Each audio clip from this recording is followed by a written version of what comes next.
Jenny Brown. Welcome to this week's MFB News. Hope you're keeping really well and you've been able to get out and enjoy some of this pretty good weather we're having.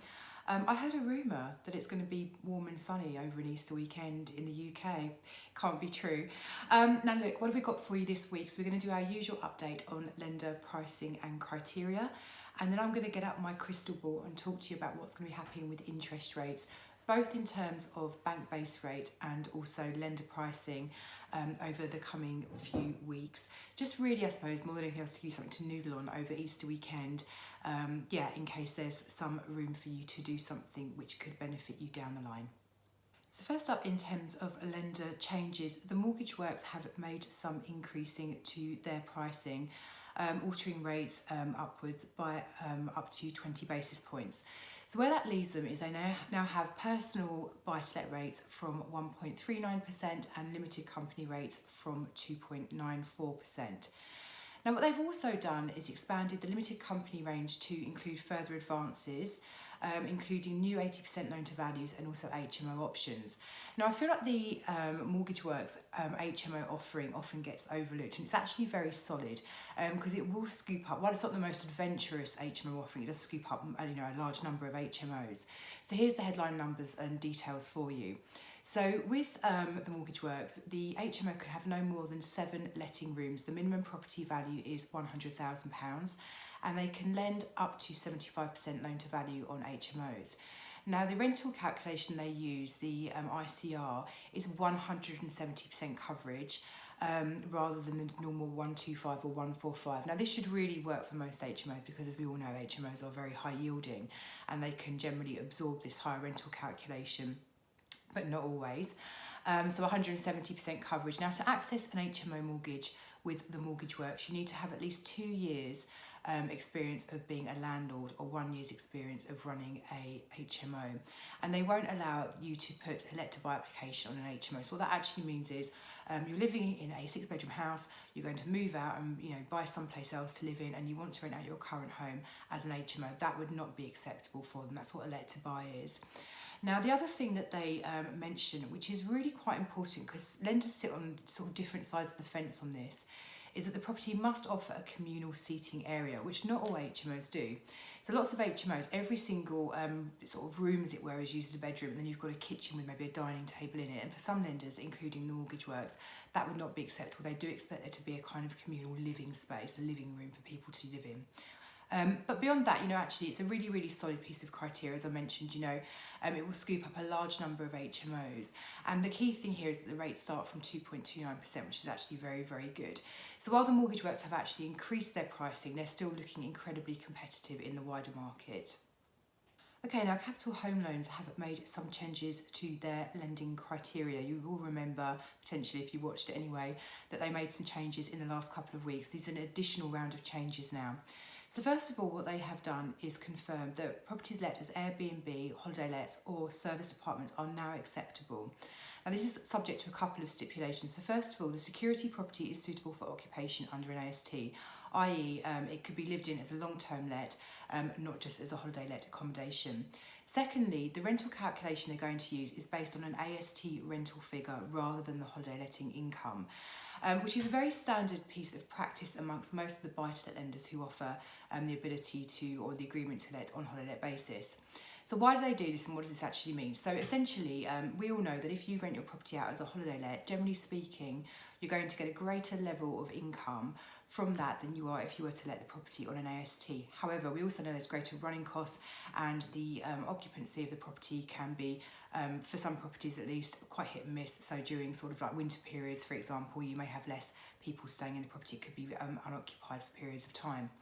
So what the lenders do is say, well, okay, while we acknowledge that you're going to rent the property on a holiday let basis and enjoy the trappings that come with that, we're going to always assume that actually your default position is that you If it doesn't work out as a holiday let, you would then let the property on a standard AST, and therefore that's the position that we're going to do our underwriting on. So a notional AST rental income rather than the holiday letting income.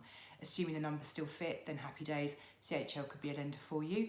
If they don't fit, you may need to go to one of those lenders, and they do exist, who actually take the actual holiday letting income rather than a notional AST rental income. This actually is a problem in some areas of the UK, and it's surprising which ones. So if you imagine those sort of very touristy places in Cornwall, the Lake District is another one. So areas where actually the rental yields, that traditional rental yields in that vicinity are actually quite weak. Not the yields are weak, but just actually the rental values are quite low, but the holiday letting income is incredibly strong. So it doesn't always work out for people, but often it's absolutely fine. Now, the other thing that the CHL is saying in terms of their criteria requirements is there must be a demand for the property, both for owner-occupiers and investor buyers. So this is where they're saying that essentially it's all very well letting on a property that is really, really appealing to, for example, buy-to-let, but actually it needs to be appealing for people who want to live in it as their own home as well. Now, this actually is a really standard piece of criteria. So lenders generally want properties, and this is across the whole buy-to-let piece, not just holiday letting now, to appeal to both a tenant and also a buyer. And this is because in the event of a repossession and resale situation, obviously the more appealing the property is to the wider market, the more likely it is to sell on at a decent price, and people will get their money back, and it will kind of be a better outcome for everyone. So that's kind of a fairly standard piece of criteria. Now, the CHL have also gone into the realms of larger HMOs and multi-units. So what they're doing is they've introduced a second product set, which is slightly more expensive for those larger HMOs and multi-units. So first of all, just to kind of say that larger to them is up to 10 units. So small would be up to 6, larger would be between 7 and 10. Now, what they're saying is that for larger HMOs, at least one applicant must be able to evidence that they have currently have owned for at least 2 years one buy-to-let property. So 2 years letting experience across one property is the entry requirement for these larger properties with CHL. It's a maximum of 75% loan to value. They are saying that there's a minimum property value of £150,000 for properties inside the M25 and £100,000 elsewhere.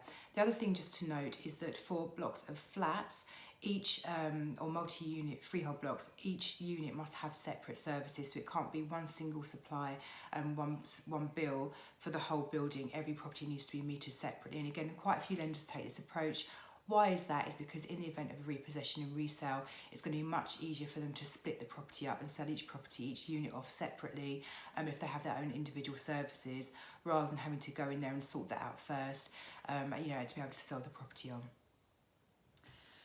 Now, this one was quite an interesting one, which was the Yorkshire Building Society have confirmed that customers that have signed up to the Homes for Ukraine scheme do not need to inform the mutual or provide any information, and no change will be made to their current mortgage arrangements.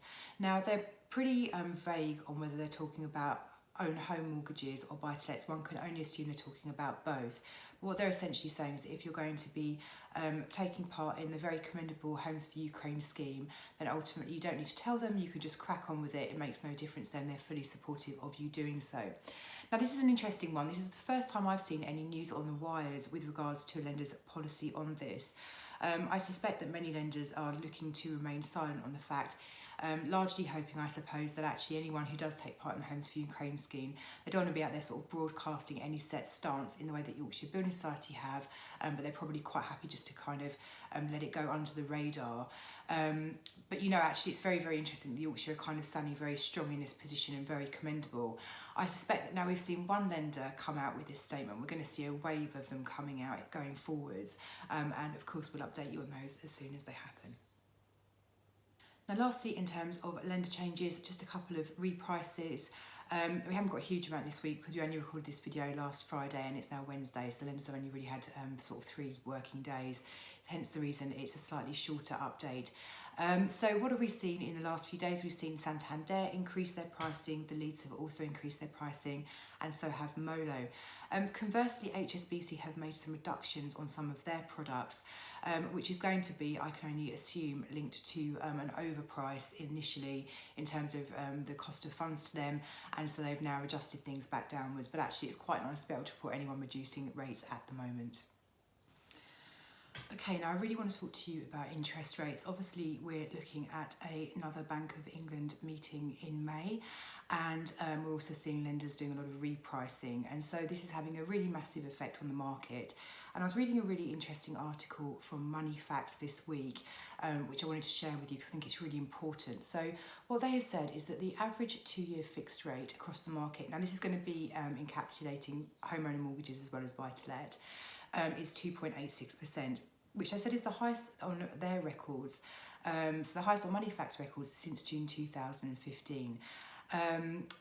Now, what's interesting with that actually, the first point I would say is that it's the highest on their records, but they've been only going since 2015. I've been in the industry for over 22 years. Now, I remember talking to a client many years ago, and this is before the credit crisis, when I would say that things were a bit more kind of normal. Interest rates were more reflective of what was historically a sort of normal level rather than where we are now, which is artificially low because of the credit crisis. Then we compound that with the recovery from the credit crisis and the recession. Then we had, the Brexit situation. We've had COVID. Now we've got all this kind of inflation stuff going on and a war. So there's been so much going on over the last kind of, sort of 10 years that actually the interest rates it's not a sort of normal situation. So I remember saying to a client years ago, if you can lock in on a 5-year fixed rate at under 5%, you've got a really good deal. So I think that really kind of puts into perspective what is actually normal. And going on from that, the Money Facts have reported that the 5-year average rate now sits at 3.01%, which is the highest on record since 2016. Now, 3.01%, I appreciate to you guys, may sound incredibly expensive when you've been looking at 5-year fixed rates of sub 2%. But actually, given the context of what is normal in the world of interest rates, actually 3.01% is still very, very good. Now, what this actually means in terms of buy-to-let pricing, so we have rates way below 3.01% on 5-year money in the buy-to-let space. This is just kind of an average. But what's going to be happening going forwards? So look, first of all, we have the base rate meeting at the start of May. There is an over 120% prediction of an increase happening then of 25 basis points. So just be braced for that and know that's coming up. Now, the other thing that's really interesting, so as we've talked about many times before, lenders' mortgage pricing, unless it's a base rate tracker product, is not intrinsically linked to base rate. Fixed rate pricing, which is where everyone's kind of looking at the moment, is linked to swap rates, so rates at which banks are lending each other money on the money markets. And so this is kind of much more sensitive to what's going on in the broader economy. People are looking forward to trying to predict what's going to happen with interest rates over the coming 5 years, essentially to ensure they can lend their money at a competitive price, but also where they're not going to lose money as well.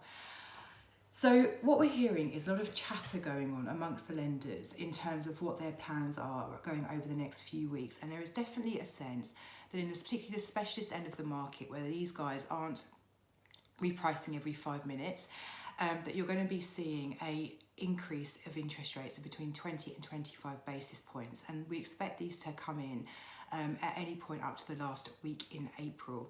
So we're not expecting anything to kind of go crazy over Easter weekend, but I do genuinely believe and actually know that you have a period of time in the run up to the end of April where we're going to be seeing lots of lenders repricing of up to 0.25%. So not an insignificant amount, because if you think this is 5-year rates, so 25 basis points times 5, that's 1.25% additional cost in interest that you would face.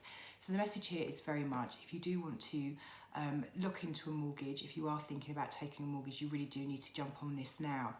Now, the other thing that this report that Money Facts was saying is that there's a really, really short shelf life at the moment in terms of product availability. So what this means is that when a lender introduces a mortgage rate, how long it's actually available before they change it again.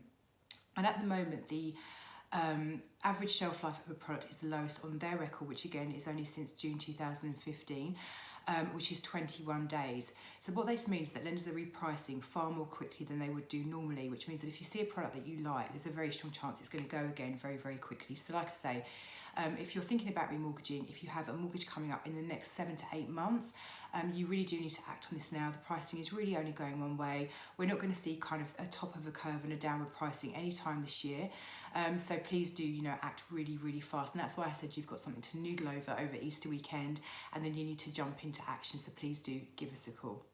And that concludes this week's MFB News. As always, if you have any questions, please do give us a call 0345 345 6788 or have a look at our website. Have a wonderful Easter weekend. I hope the sun shines down on us all, and I will catch you again next week.